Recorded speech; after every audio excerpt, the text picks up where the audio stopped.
bienvenue à l'épisode 2 du podcast Tricot de À la maille suivante. Donc, je me représente pour ceux qui n'ont pas vu les épisodes précédents. Mon nom, c'est Stéphanie, aussi connue sous le nom de À la maille suivante. Je fais des designs de patrons de tricot depuis déjà plusieurs années. Vous pouvez me retrouver aussi sur Facebook et Instagram sous À la maille suivante. Sur Facebook, j'ai 2 pages, une dont je n'ai plus accès malheureusement parce que je me suis fait hacker mon compte l'automne dernier. Donc la nouvelle page, celle-là sur laquelle je peux quand même poster, c'est À la maille suivante par Stéphanie Voyer. Donc l'autre existe encore, mais il n'y aura pas de nouveau contenu puisque j'ai plus accès du tout à en mettre. Si vous entendez du bruit, c'est mes chats qui sont en train de lâcher leur fou après avoir dormi toute l'avant-midi. Mon petit chat qui court après mon vieux chat qui dit non, moi ça me tente pas de jouer. Mais bon, c'est la vie. Donc aujourd'hui, j'ai quand même plusieurs choses à vous présenter. Je pense que je vais commencer avec les projets finis parce que on peut voir que je porte un de mes projets finis, puis j'en ai un aussi derrière moi. Donc ma fille fait de la gymnastique, petite mise en contexte. Fait des compétitions, donc c'est sûr que quand on se promène, en tant que tricoteuse un peu addict, on fait la tournée des boutiques de laine. Puis sa dernière compétition, c'était dans le Témiscouata à Cabano. Pour aller à Cabano, j'ai fait un petit détour par Rivière-du-Loup. Donc je suis arrêtée à la boutique Au Tricot à Rivière-du-Loup où j'ai fait quelques achats de laine. Donc j'ai acheté leur laine maison, dans le fond, là, leur sorte à eux qui s'appelle la Flumène, qui est un Déca Mérino. Puis j'avais acheté à ce moment-là 5 couleurs, 6 balles au total. Donc la 5e couleur, qui était comme un genre de tente, je ne l'ai pas utilisée dans mon tricot parce que finalement, je trouvais ça beau, les balles séparées, mais quand je suis arrivée pour tricoter tout ça ensemble, on dirait que ça m'inspirait plus cette couleur-là. Donc je l'ai mis de côté, puis ça sera autre chose éventuellement de toute façon. Donc, et voilà mon premier projet fini. Donc c'est un chandail. Comme on peut voir, il y a une petite fente, là, c'est pas super évident, noir sur noir. Là. Une petite fente sur le côté, des rayures quand même assez larges, manches là, courtes avec un ourlet, un col rond avec des petits boutons là, qui peuvent se détacher pour ouvrir. Ça pourrait être bien si on met un chemisier ou quelque chose en dessous aussi. Parce que c'est un modèle qui est fait avec quand même un petit peu d'aisance. Il y a juste ma manche ici, là, j'ai fait ma couture un petit peu trop serrée. Là, on voit que ça rentre. Là, il va falloir que je remédie à ça. Là. Je m'en suis rendu compte en l'essayant après coup. Donc, j'ai pris, c'est ça, 5 balles de Flumène, donc une par couleur. Puis pour le corail ici, j'en ai pris 2 parce que c'est celle-là que j'ai fait les manches, puis c'est celle-là qui revient le plus souvent dans le chandail. C'était la couleur que je préférais. Donc, je suis allée là, avec plus de cette couleur-là. Le chandail est fait du bas vers le haut. Donc, en alternant de couleurs, on fait le motif là, qui est comme un effet de maille étirée, mais qui font une sorte de vague. Parce que, dans le fond, il y a toutes des longueurs différentes. On a ici la patte de boutonnage qui est toute en jersey avec la finition en high cord, avec une couleur contraste. Puis, pour ce qui est du bas, c'est un bas avec un ourlet qui est fermé en tricotant. Tandis que pour la manche, étant donné que les mailles sont remontées ici et puis qu'on tricote par là, il a fallu que je replie, que je le bloque comme ça pour faciliter là, la couture, puis que je fasse une couture à la main, puis c'est ça, ce côté-là, j'ai eu tendance à tirer un petit peu trop fort sur mon fil, donc il va falloir que je recommence. Ce côté-là est mieux, là, on voit que ça fait moins un pic, comme ça. Donc ça, c'est un modèle qui va venir éventuellement, qui va être éventuellement testé aussi, mais là, j'ai un petit peu de retard sur l'écriture et le suivi des patrons qui sont présentement en test parce que le temps me manque, là. Je pense qu'on a tous le même problème. Puis des fois, quand je suis fatiguée, je préfère tricoter que d'écrire des patrons parce qu'on dirait que ma tête a moins de difficultés à tricoter, là, ce qui est quand même assez logique. Puis je ne vais pas faire plein d'erreurs non plus. Donc, je mets comme ça de côté. Donc, un modèle éventuellement là, qui va être à tester. Si jamais ça vous intéresse, je vais faire les grandeurs de X-small à 5X large. Donc, vous pouvez m'envoyer un courriel. Je vais vous mettre mon courriel là, en bas si jamais ça vous intéresse. Je vous garde en note, puis lorsque je suis rendue à lancer ça, je vous rappelle à savoir si vous êtes toujours intéressé. Donc, premier projet terminé, que j'ai fait quand même assez rapidement. Là. On dirait que la laine, elle m'a comme motivée. Puis, le fait que c'est du Déca avec des 4.5 aussi, ça aide beaucoup à la motivation pour faire un projet. Deuxième projet fini, qui est derrière moi. Je vais me tasser pour le montrer un peu plus. Donc, c'est ma couverture. Mon jeté. Donc, vous pouvez voir un peu la grandeur là, à côté de moi. Là. La longueur va jusqu'ici. Fait qu'il va vraiment là, sur le dossier de mon divan, puis il fait l'assise au complet. Donc ça m'a pris 6 balles de Lion Brand Thick and Quick. Allez, petit minou. Des torsades avec des torsades, puis ma section de boutons dont je vous parlais, des boutons qui étaient à ma tante Monique. Donc, la couleur jaune, là, c'est tellement difficile à faire ressortir. C'est comme un jaunard, on la voyait mieux de loin. Puis ben, mes boutons là, qui sont tous différents, qui vont aller chercher les couleurs de ma déco. Donc le jaune est plus le vrai jaune quand il est sur mon divan, sinon on dirait qu'avec l'éclairage, ça fonctionne pas super bien. Donc ça aussi, là, c'est la prochaine qui part en test. Je veux terminer là, le test de mon chandail zigzag en sabri 2, là, celui-là qui est noir avec les zigzags roses que je vous ai montré dans le dernier épisode. C'est comme mon objectif un à la fois parce que lorsque j'en lance trop, on dirait que je fournis pas à répondre aux gens, puis j'aime pas ça. Puis ben c'est du temps aussi là, que je veux passer à faire d'autres choses des fois que juste de répondre aux gens. Donc un autre projet à venir. Ah puis ça, dans le fond, cette couverture-là pourrait être faite plus grande aussi en ajoutant des répétitions en largeur ou en longueur. Lorsque je vais écrire le patron, je vais rajouter ces modifications-là pour ceux-là qui voudraient faire ça plus grand. Moi, je ne veux pas quelque chose de trop grand, parce que je veux que ce soit sur mon divan et que ça ne soit pas comme toujours en moton. Mais c'est vraiment une question de goût rendu. Donc, autre projet terminé. Ensuite, le dernier projet terminé, c'est comme un kit qui est semi-terminé. C'est un patron que j'ai fait l'automne dernier. Donc, c'est justement pour comme un petit hommage à ma tante, là. Je l'ai appelé ce modèle-là, c'est un modèle d'écharpe quand même assez chaude parce que c'est un mélange de Wool Dreamer Mota puis de Cumulus de Fiber Spat. Donc c'est super doux, très chaud et douillet aussi. Grand foulard qu'on peut faire enfin un tour au complet puis le ramener devant. Comme ça ici. Pour la quantité de laine, je me souviens pas, mais je vais vous mettre le lien vers le patron, comme ça vous allez pouvoir voir. Là, avec des torsades, motif de torsade quand même assez large aussi, là, qui va se répéter avec la torsade sur le côté, de chaque côté, comme ça ici. J'ai opté pour le bleu. Puis là, j'ai fini aussi la tuque qui va avec. Ça, le patron n'est pas encore écrit, ça va être pour l'automne prochain. Donc, on a le motif sur un côté, jersey de l'autre, puis bien sûr on a la torsade entre les deux. Je ne la mettrai pas sur ma tête parce que j'ai fait une small, puis j'ai plus une tête médium large, donc elle est un peu trop petite pour moi, mais mon mannequin, ça devrait lui faire super bien. Donc, photo à venir de l'ensemble. Puis là, pour compléter ça avec la laine que j'avais, ma fille aime beaucoup les mitaines pas de doigts. Donc là, j'ai fait une mitaine, il faut que je fasse la deuxième. J'ai une petite tendance à procrastiner les deuxièmes bas, les deuxièmes mitaines. C'est ce que j'aime des tuques, on en fait une après ça, c'est réglé. Je pense que je suis pas la seule comme ça. C'est comme le challenge de le faire, puis une fois qu'on l'a fait une fois, on va comme pas le refaire.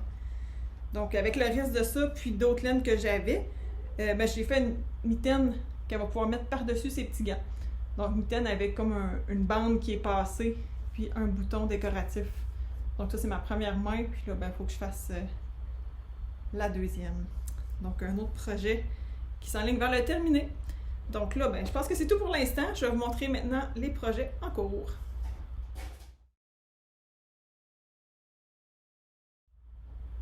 Alors, voici le temps des projets en cours. Donc, on commence avec le premier qui est en cours, mais pas très avancé. Ici, j'ai mon coussin qui ne fit vraiment pas. C'est quelque chose que j'avais acheté pour aller sur notre autre divan. Puis, il me reste de la laine de la couverture. J'avais acheté 10 balles, j'en ai pris 6, donc j'en ai encore plusieurs. Puis, je vais faire un coussin tout en point mousse pour recouvrir ça ici. Donc là, j'avais fait mon échantillon.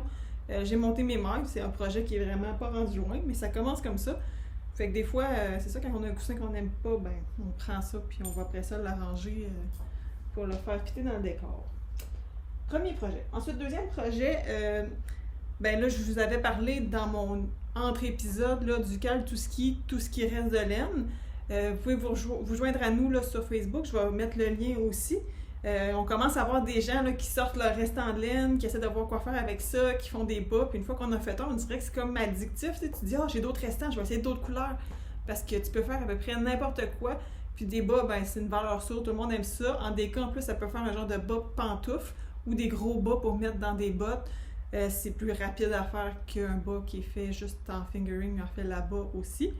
Donc là, ça, c'est mon premier bas que j'ai dû défaire la pointe parce que, on utilise des restants. Donc, des fois, on a des surprises. Puis, j'avais mal calculé mon mohair. Donc, il m'en manquait pour mon autre pied. Donc, c'est mon premier bas que j'ai baptisé Coco de Pâques. Donc là, on voit les couleurs très, très pastel, là. Et le petit jaune, le petit halo jaune, ben, c'est mon mohair jaune fluo. Puis ce mohair-là, je n'avais, mais pas assez. Donc là, j'ai commencé à faire mon deuxième bas. Puis je suis arrivée à peu près ici, puis j'ai manqué de jaune. Donc j'ai défait mon bout de pied pour au moins finir ça, puis une partie du talon pour avoir quelque chose qui se ressemble. Puis je vais reprendre un autre mohair pour après ça venir continuer. Parce que pour cette partie-là, là, j'ai fait un test, là, il y en a qui m'ont recommandé de ne pas faire ça, mais je me suis dit, bon, des bas pantoufles, c'est pas super grave. J'ai pris 2 brins de single ply Merino, mais que j'ai rajouté un mohair soie. Donc je me suis dit, peut-être que le mohair va faire en sorte que ça va user moins vite que si j'avais juste 2 brins de single Merino. Le temps va nous le dire. Puis là, le petit pêche ici, Merino, bambou, là, pour compléter mes couleurs un peu Pâques. Donc, bien contente de mon mélange de couleurs. Là. Au début, j'aimais, mais on dirait que j'étais comme pas sûre. Plus que j'avançais, plus que j'aimais la rayure. Donc, projet vraiment le fun à faire. Là. J'ai fait ça en fin de semaine, un bas, puis j'ai pas tricoté tant que ça non plus. Ensuite, oups, je suis en train d'échapper mes mots. Un projet qui avance lentement mais sûrement parce que c'est des petites aiguilles, beaucoup de mailles, un motif qui demande quand même de l'attention, mais que je trouve vraiment magnifique là, avec les couleurs caramel et bleutées. Mon étole des laines maille à part. Donc, on a un bleu de nain avec un peu de lin dedans. Là, on voit la texture, c'est vraiment le fun avec une torsade. Puis là, ici, on va avoir un mérino, puis le suri avec le motif Feather and Fan. La couleur est plus belle quand je me recule. Ah ouais, comme ça, c'est vraiment très, très réaliste. Donc ça, ben ça avance lentement mais sûrement. J'en fais une coupe de rang de fois de temps en temps. Je me dis que je vais finir par y arriver là, au bout. Donc, et voilà. Puis un autre projet que j'ai commencé aussi, mais que je ne peux pas encore vous montrer, c'est une collaboration avec La Vilaine, la boutique de Rimouski. Donc éventuellement, ben, vous aurez peut-être une mise à jour avec ça. Un petit projet là, qui va être quand même super le fun. Donc, pour les projets en cours, là, c'est pas mal ça. J'en ai terminé plusieurs, puis là, on dirait que j'ose pas trop en commencer parce que je sais que si j'en commence, ben, il y en a qui vont se faire mettre de côté. Fait qu'on essaye d'avancer là, lentement mais sûrement dans ça. Je vais vous montrer par contre mes projets à venir.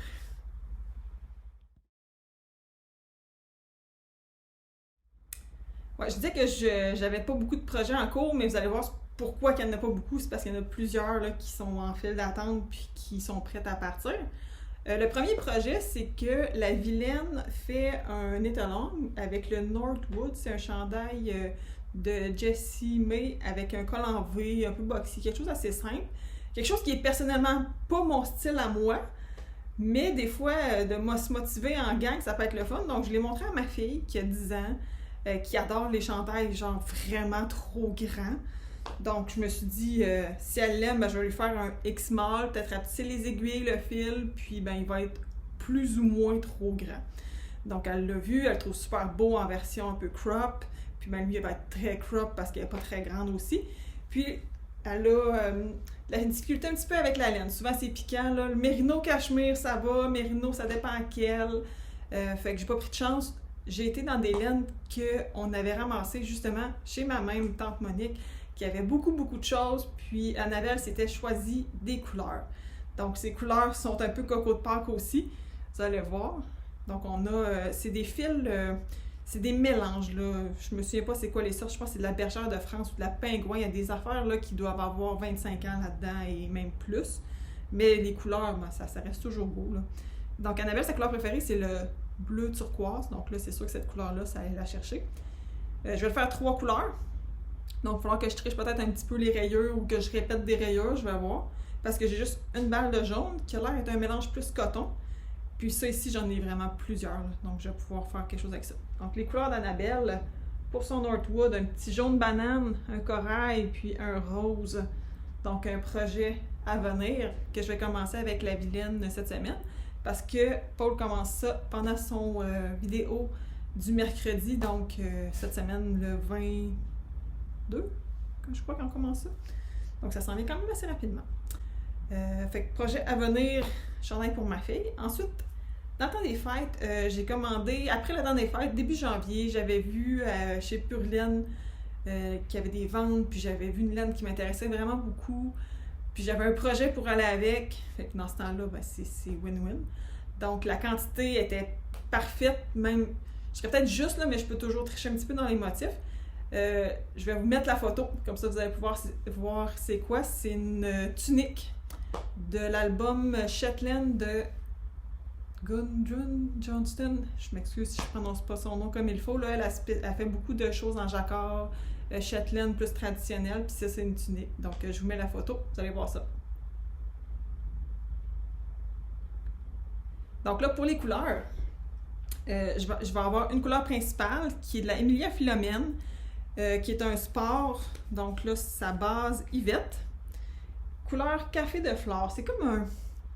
C'est dur à décrire. C'est comme un brun beige mauve. Fait que ça va quand même chercher des couleurs terre, mais avec une petite teinte mauve dedans. Puis, je vais aller mélanger ça au niveau des motifs avec un crème. Donc là, ça ici, c'est un fil que j'ai acheté quand on a visité ma mère et mes enfants.